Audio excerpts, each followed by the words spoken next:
Oke, selamat pagi, siang, malam, sore. Ketemu lagi dengan Hari Setiawan. Hari ini akan membahas mengenai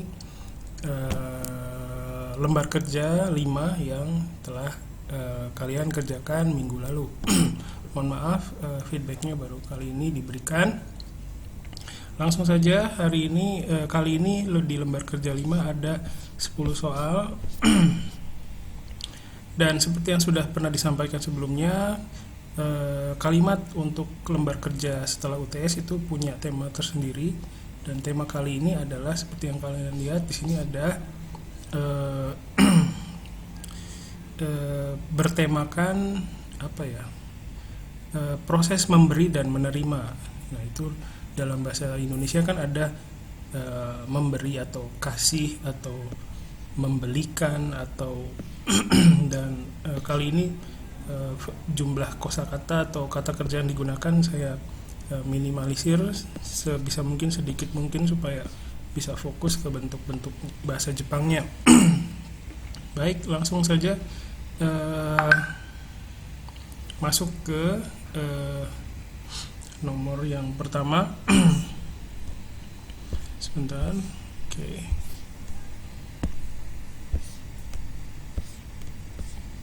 Ya, yang pertama ada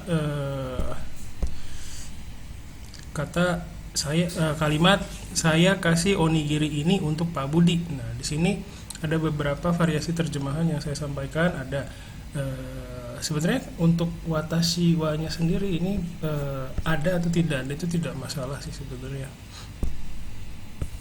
Jadi yang perlu diperhatikan adalah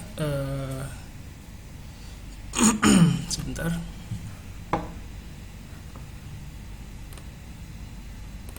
Oke, yang perlu diperhatikan adalah walaupun ada bentuk-bentuk ini itu tidak apa-apa. Misalnya Budisan ni kono onigiri o agemashita atau Budisan ni kono onigiri o sashiagemashita, Budisan ni kono onigiri o yarimashita, itu tidak menggambarkan hal yang sama. Saya kasih onigiri ini untuk Pak Budi. Terus bahasa Jepangnya untuk kata untuk sendiri itu bisa bisa pakai ni. Sebentar. Sorry. Oke, sebentar.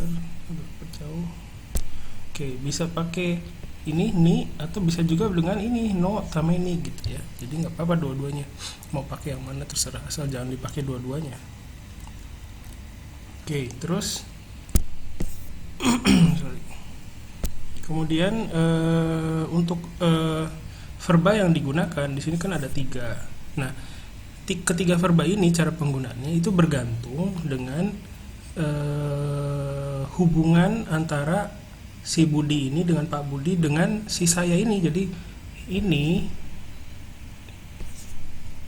Jadi penggunaan agema mau pakai yang ageru atau yang sashi ageru atau yaru itu bergantung ke hubungan antara Pak Budi dengan saya. Kalau misalnya Pak Budi dengan saya itu jarak hubungan secara personalnya ya, misalnya dekat sekali gitu ya. Jadi Budinya itu misalnya umurnya di bawah saya, jadi bisa menggunakan ini yang di bawah. Jadi sangnya juga mungkin bisa hilang ya. Watashi wa Budi ni kono onigiri o yarimashita. Misalnya kayak adik kelas atau orang yang sudah akrab sekali dan posisi status sosialnya misalnya secara umur itu saya lebih tinggi daripada Budi, itu bisa dengan onigiri o Budi ni kono onigiri o yarimashita, itu oke. Tapi kalau misalnya Pak Budi dan saya ini jaraknya misalnya nggak terlalu kenal gitu ya, jadi bisa dibilang orang lain, itu bisa menggunakan yang ini sashi onigiri o agemashita gitu. Tapi kalau misalnya Pak Budi ini misalnya atasannya saya atau orang yang status sosialnya lebih di atas gitu, dengan misalnya umurnya lebih tua atau jabatannya lebih di atas, itu bisa menggunakan yang sashi agemashita. Jadi seperti yang kalian saya jelaskan tadi, bahwa penggunaan verba ini agemas, sashiagemas atau yarimas itu bergantung ke ke hubungan antara Pak Budi dengan saya. Sejauh mana hubungannya ini, apakah akrab atau tidak. Jadi nanti mempengaruhi penggunaan verbanya. Oke. Ya. Terus ada juga dari terjemahan kalian itu saya menemukan ada penerjemahan seperti di bawah ini ya. Di sini ada penggunaan KT-nya tapi sebenarnya di kalimatnya tidak ada. Jadi itu yang mungkin perlu diperhatikan. Jadi tidak perlu mengadakan yang tidak ada. Kemudian nomor 2, saya kasih onigiri ini untuk adik ya. Jadi seperti yang terlihat di jadi sebenarnya konstruksi kalimatnya sama dengan struktur kalimatnya sama dengan 1, 2, 3 ini sebenarnya sama ya. Sorry 1, 2 ya, 1, 2 ini sama. Hanya saja kalau kalian melihat ini Pak Budi, nah sementara ini adik. Nah kalau adik kan udah jelas ya hubungan sosialnya lebih di bawahnya saya, jadi bisa menggunakan onigiri o yarimashita seperti itu. Oke. Kita lanjutkan ke nomor 3. Nah sekarang tadi kan kalau di sini nomor 1 dan nomor 2 itu yang berpindah dari saya ke orang lain, dari saya ke Budi, dari saya ke adik itu adalah benda, onigiri. Ini onigirinya ceritanya ya, jadi benda. Nah kalau di nomor 3 itu kalau kalian lihat, selain ada perpindahan benda, ada juga perpindahan jasa ya. Perpindahan benda berupa onigiri dan perpindahan jasa berupa saya membelikan onigiri itu untuk dia gitu, jasa pembelian ya. Saya sebutkan di sini jasa, tapi bukan berarti setelah itu Budinya bayar uang atas jasa itu, bukan. Maksudnya ada dua hal yang berpindah dari saya ke dia ini. Selain barang ada juga jasa yang berpindah begitu ya. Nah, terus ada juga dari terjemahan mahasiswa saya lihat ada juga yang ini ya. Watashi wa kare ni atau kanojo ni kono onigiri o katte agemashita ini ya. Sebenarnya ini nggak apa-apa, nggak masalah. Hanya saja seperti manusia pada umumnya, ketika kita memberikan jasa kepada orang lain, kadang yang norma sosial yang biasa itu biasanya orang yang memberikan jasa itu tidak terlalu ingin menunjukkan bahwa dia berjasa. Pada umumnya kan seperti itu ya. Jadi sebenarnya ini juga oke, tapi ini mungkin sangat yang paling normal kali ya. Watashi wa kare atau kanojo ni kono onigiri o kaimashita. Jadi sebenarnya dengan menuliskan ini juga sudah tahu siapa yang berjasa, jadi tidak perlu ditonjolkan lagi dengan agemashita ini, tidak perlu sebenarnya ya. Tapi secara gramatikal ini nggak salah. Kono onigiri o katte agemashita itu secara gramatikal nggak masalah, hanya saja nggak umum ya, karena kita nggak perlu menunjukkan lagi bahwa mengenai jasa kita dengan ini, karena sudah cukup dengan yang ini saja gitu. Oke. Itu nomor 3. Jadi perbedaannya antara nomor 1 dengan nomor 2 adalah nomor 1 dengan nomor 2 yang berpindah hanya bendanya saja, barangnya saja. Tapi dengan melihat yang nomor 3 itu ada selain perpindahan benda, barang, ada juga perpindahan jasa, yaitu beli ya. Oke. Terus kita lanjut ke nomor, sebentar saya hapus dulu. Oke. Ke nomor 4, saya membelikan onigiri ini untuk dia. Sebenarnya kalau kita lihat struktur kalimatnya yang 3, 4 ini sama sebenarnya ya. Beli onigiri ini untuk dia. Jadi yang berpindah kepemilikan dari saya ke dia itu ya onigiri. Ya, sama ada perpindahan jasa juga, sama aja sebenarnya. Hanya saja di nomor 4 itu ada membelikan ya, pakai kan. Nah sebenarnya kan dalam bahasa Indonesia ini sebenarnya perannya itu sama dengan sama dengan kan, ini sama dengan untuk sebenarnya ya. Jadi kalau kita menggunakan kata membelikan itu sebenarnya nggak perlu menggunakan kata untuk. Tapi kalimat ini yang membelikan tapi pakai untuk itu sudah umum juga di dalam orang-orang udah biasa dengan pola ini gitu. Saya membelikan onigiri untuk dia, jadi untuknya itu jatuhnya sebagai penekanan. Sebenarnya nggak perlu, karena fungsi akhiran kan ini sebenarnya sama dengan fungsi untuk, jadi sebenarnya nggak perlu ditonjolkan lagi, karena sudah kan itu sudah berfungsi sebagai untuk. Jadi secara gramatikal sebenarnya kalimat bahasa Indonesia yang ini itu secara gramatikal ini yang efektif kalimatnya. Saya membelikan dia onigiri. Jadi biasanya seperti itu. Jadi kalau untuk akhiran kan, orang yang menerima jasa itu datang setelah verbanya gitu. Karena saya membelikan untuk dia onigiri begitu. Ya, pada secara gramatikal sebenarnya yang benar seperti itu, tapi di dalam penggunaan bahasa Indonesia di orang Indonesia sendiri itu yang ini juga umum, nggak apa-apa gitu. Tapi untuknya ini sebenarnya terlalu berlebihan dan nggak perlu ada sebenarnya.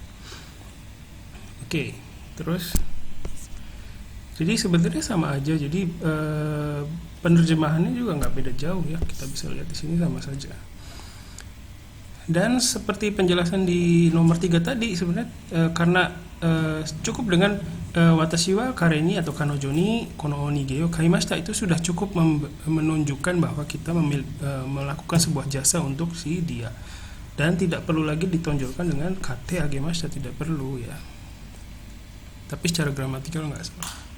Oke, kita lanjutkan ke nomor 5. Nah, sekarang tadi kalau kita lihat nomor 3, 4 itu fokusnya adalah perpindahan dari saya ke dia kan ya. Ini saya ke dia. Nah, kalau nomor 5 dan nomor 6 sebenarnya sama, itu fokusnya dari perpindahan barangnya dari dia ke saya, dari dia ke saya. Ya, di sini kita bisa lihat. Saya hapus dulu.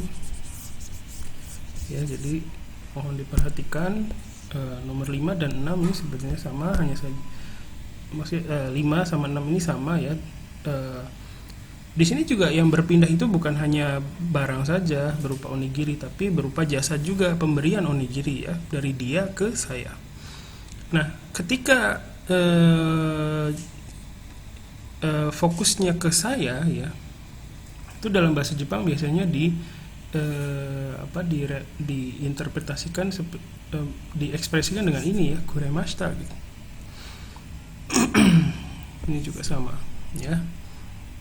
Kalau yang nomor 5 itu perpindahannya hanya barang saja ya, sorry. Nomor 6 itu ada perpindahan barang dan jasa, pembelian onigiri ya jasanya. Tapi pada dasarnya sama. Nah, kalau fokusnya yang sayanya itu di belakang di sini, itu biasanya fokus kalimatnya itu sebenarnya merujuk ke saya kalau dari pendapat saya pribadi. Jadi dalam bahasa Jepang ini biasanya diterjemahkan atau diekspresikan seperti ini ya, saya. Nah, terus di terjemahan kalian juga ada yang menerjemahkan seperti ini, karewa watashi ni kono onigiri o moraimashita. Ini juga sebenarnya secara gramatikal oke, tapi terbalik ya jadinya, yang perpindahan sebenarnya ini untuk nomor yang di atas tadi. Dia dapat onigiri ini dari saya gitu ya. Jadi sebenarnya agak rancu sih. Mungkin ini nomor 10 kali ya. Coba nanti kita lihat. Jadi ini agak rancu yang ini. Ya. Terus selanjutnya, jadi mohon perhatikan ketika di sini ada ke saya, onigiri ini ke saya, ini biasanya diekspresikan dengan kureru, watashi ni kureru. Kenapa saya kasih watashi ni-nya itu dalam kurung? Karena sebenarnya di dalam kata kerja kureru itu sebenarnya sudah tercantum watashi ni begitu ya.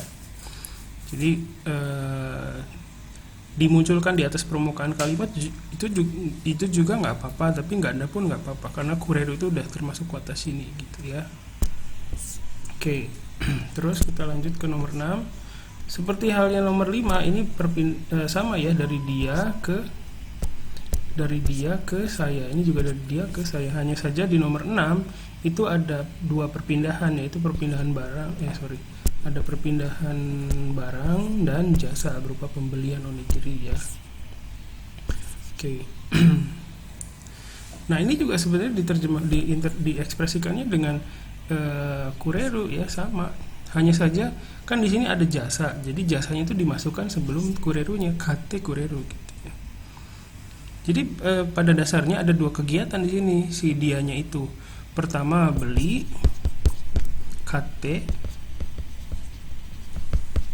sorekara sono ato kasih ke saya ya. Jadi kureru, atas ini kureru gitu. Jadi ada dua hal di sini yang terjadi, disatukan begitu. Ya. Oke. Oke, jadi kalau misalnya ada perpindahan jasa, itu jasanya diselipkan di sini, kate kureru. Susunan ininya itu sama saja ya. Terus susunan ini juga sama saja kan. Yang beda hanya di sini ada jasanya, di sini jasa pembelian ya. Jadi semoga bisa fokus ke sini ya. Oke, saya hapus. Terus kita lanjut ke nomor 7. Dia membelikan onigiri ini untuk saya. Nah, nomor 6 sama nomor 7 ini sebenarnya kan sama. Membelikan dia untuk saya. Sebenarnya sama saja, hanya di sini pakai membelikan. Seperti halnya yang tadi di atas. Ini ya. Jadi bedanya sebenarnya kan itu sudah mencakup untuk. Jadi sebenarnya penggunaan untuk di sini ini nggak perlu berlebihan ya. Tapi orang Indonesia sudah biasa dengan pola seperti ini, jadi nggak apa-apa. Jadi orang yang mendapatkan jasa itu biasanya jatuh diposisikan di sini, di setelah verba. Dia membelikan saya onigiri ini, sebenarnya begitu secara gramatikal yang baik dan benar ya. Tapi begini pun tidak apa-apa, masih diterima secara gramatikal. Oke. Terus ini juga sama, susunan bahasa Jepangnya juga sama saja. Coba lihat di sini, karewa gini kan ya. Sorry, saya hapus dulu. Kalau kita lihat susunan bahasa Jepangnya, bagian ini sama. Terus watashi ini juga sama, ini sama ya. Terus kureru, bagian kureru ini juga sama ya. Hanya saja karena di sini ada jasa, jadi ini ada kate kureru. Jadi apa bedanya dong? Nah, kalau dalam bahasa Indonesia 6 dan 7 ini bedanya hanya beda di formalitasnya saja. Formalitas si kalimatnya tadi. Nomor 7 itu lebih formal daripada nomor 6. Pada dasarnya di dalam bahasa Indonesia, sejauh pengalaman saya pribadi mengajar bahasa Indonesia, itu bahasa Indonesia semakin banyak awalan atau akhiran atau imbuhan yang menempel, itu bahasanya jadi semakin formal. Oke, itu bedanya. Tapi kalau jadi diekspresikan dalam bahasa Jepang, itu ya sama saja sebenarnya. Dan kalau misalnya mau membedakan ini, membelikan dan beli, itu tinggal dibedakan di sini aja. Kureta misalnya dan kuremashita gitu. Atau ada juga pembedaan seperti ini. Kalau dalam bahasa Jepang itu kureru itu punya bentuk yang lain, yaitu kudasaru ya. Kudasaimashita bisa juga seperti ini.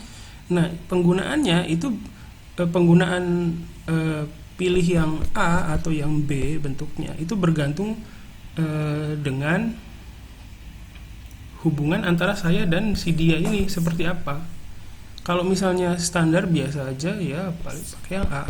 Tapi kalau misalnya si dia ini misalnya seorang dosen atau seorang yang status sosialnya di atas gitu ya, lebih tua, itu bisa pakai yang B. Jadi penggunaan kureru atau kudasaru, kuremashita atau kudasaimashita itu bergantung kepada hubungan antara saya dan dia ini gitu. Jadi kalau dianya itu lebih tua, lebih harus dihormati, itu berarti otomatis harus pakai yang B gitu. Semoga jelas. Saya hapus lagi. Oke, kita lanjut ke nomor 8. Nah, nomor 8 ini kalau kita lihat nomor 8 ini sebentar. Nomor 8 ini saya kasih soalnya sebenarnya yang ini ya. Saya dikasih onigiri ini untuk dia. Jadi kalau kita lihat di sini struktur bahasa Indonesianya lebih dekat ke struktur bahasa ini ya, ekspresi pasif, bentuk pasif ya, karena dikasih oleh, sama kayak misalnya saya dipukul oleh dia gitu ya. Jadi sebenarnya strukturnya sama dengan bentuk pasif, tapi ini bukan bentuk pasif sebenarnya. Jadi kasihkan bahasa Jepangnya misalnya ya, saya kasih dia ageru gitu kan ya, misalnya dirubah jadi bentuk pasif ageru gitu, itu enggak jadi bahasa Jepang yang proporsional, karena sebenarnya dikasih itu sendiri bukan bentuk pasif dalam bahasa Indonesianya gitu. Sorry, agak kompleks di sini, semoga bisa paham. Oke, nah untuk yang seperti ini sebenarnya penggunaan oleh ini kan kalau dalam bentuk pasif itu, dalam bentuk pasif bahasa Jepang itu oleh ini direpresentasikan oleh partikel ni gitu ya. Misalnya kayak misalnya dipukul oleh dia, kareni nagurarimashita misalnya, seperti itu. Jadi kita bisa menggunakan ini ni gitu di sini, seperti di sini ya. Nah, terus dikasihnya itu ini juga bingung sih, tapi biasanya itu jadi ini morau ya gitu. Nah, tapi kalau kita lihat lagi sebenarnya pola kalimat ini, yang ini itu lebih dekat ke sini ya. Tapi dua-duanya sebenarnya sama sih, maksudnya yang terjadi ya. Jadi dalam bahasa Jepangnya bisa diekspresikan dengan ini, watashi wa kono onigiri o kare ni moraimashita. Nah, kadang ada yang nggak bisa menerima ini, kenapa pakai ni, nggak bisa pakai kara gitu kan, dari dia. Sebenarnya nggak apa-apa, watashi wa kono onigiri o kare kara moraimashita, itu nggak apa-apa sama sekali. Secara gramatikal oke, bisa diterima. Hanya saja itu ya biasanya orang Jepang nggak pakai kara, tapi lebih menggunakan ni gitu ya. Nanti ya kalau misalnya belum biasa dengan ni, pakai kara dulu nggak apa-apa, nanti kalau udah biasa baru pindah ke ni gitu ya. Oke. Terus untuk penggunaan verbanya di sini juga selain morau ini ada itadakimashita, moraimashita, itadakimashita, ini udah pasangan ya. Jadi bisa menggunakan dua verba ini, hanya saja penggunaannya itu sama seperti tadi. Penggunaan verba ini, yang ini atau yang ini, itu bergantung ke hubungan antara si dia dengan saya. Si dia itu di mata saya itu orangnya seperti apa. Kalau biasa saja bisa pakai moraimashita atau morau gitu ya, kareni morata gitu, itu bisa kalau teman sendiri misalnya. Tapi kalau misalnya dianya ini berupa orang yang status sosial di atas, lebih tua, lebih tinggi posisinya di kantor, atau lebih patut dihormati, itu bisa menggunakan itadakimashita. Jadi penggunaan morau itu itadaku ini bergantung kepada hubungan antara si dia dengan si saya. Si dia itu orang yang bagaimana terhadap saya, orang yang biasa saja, di bawah saya, atau di atas saya. Kalau di bawah saya bisa pakai moraimas atau morau, tapi kalau di atas bisa pakai ini, itadaku atau itadakimasu gitu. Oke, semoga jelas. Selanjutnya ke nomor 9. Sorry. Saya dibelikan onigiri ini oleh dia ya. Nah, kali ini selain kalau yang di awal sama seperti tadi, ini hanya di nomor 8, ini sebenarnya sama, hanya saja di nomor 8 yang berpindah kepemilikan itu onigirinya saja. Tapi kalau di nomor 9 selain barang ada juga jasa ya. Sebenarnya ekspresinya sama saja ya. Jadi kita lihat di sini, lihat ini juga sama ya. Terus bagian ini juga sama, moraunya juga sama. Tapi di sini diselipkan sebuah jasa, yaitu pembelian di sini. Jadi kalau misalnya dibelikan gitu ya, diselipkan saja di sini kate moraimashita begitu. Terus penggunaan kate moraimashita atau kate itadakimashita ini juga sama seperti tadi, bergantung ke hubungan antara dia dan saya. Kalau dianya lebih atas umurnya bisa pakai ini. Oke, atau orang yang nggak dikenal gitu misalnya ya, seperti itu. Oke, terus kita lanjut ke nomor terakhir, nomor 10. Sebenarnya ini 10, nomor 10 tuh sebagai soal percobaan ya. Jadi sebenarnya aneh ya. Dia dibelikan onigiri ini oleh saya. Jadi kesannya itu saya ini ingin menunjukkan bahwa dia telah berbuat jasa, sebuah jasa gitu untuk si dia ini. Jadi sebenarnya nggak lazim ya, kecuali kalau diucapkan ketika misalnya bercanda sama teman seperti itu. Terjemahannya mungkin kayak tadi ya, yang tadi di atas itu ada, mana tadi? Yang ini nih, yang ini mungkin ya. Jadi nomor 10. Oke, jadi ya, jadi bisa mungkin penerjemahannya seperti ini. Karewa watashi ni onigiri o katte moraimashita. Sebenarnya agak aneh sih ya, nggak lazim, dalam bahasa Jepang juga aneh. Terus watashi wa kare ni onigiri o katte agemashita, ini juga saya belikan dia, sebenarnya saya belikan dia onigiri gitu ya sebenarnya. Jadi ini soal percobaan, mungkin kalian juga bingung waktu ngerjainnya ya. Jadi untuk nomor 10 ini, jadi memang bahasa Indonesia sendiri nggak lazim ya. Terus dalam bahasa Jepang juga pola pikirnya mungkin agak susah orang untuk mengungkapkan ini, karena ya di sini dia dibelikan onigiri ini oleh saya, itu kayak sayanya ini berusaha menunjukkan bahwa dia telah berjasa. Mungkin kalau bisa diungkapkan di konteks tertentu, di situasi tertentu ya, yang misalnya ingin menekankan itu saya beliin loh gitu misalnya, nah itu baru bisa mungkin ya. Oke, mungkin itu saja sementara ini feedbacknya, semoga bisa memberikan pencerahan atau bisa jadi referensi. Terima kasih dan sampai ketemu di lembar kerja berikutnya. Bye bye.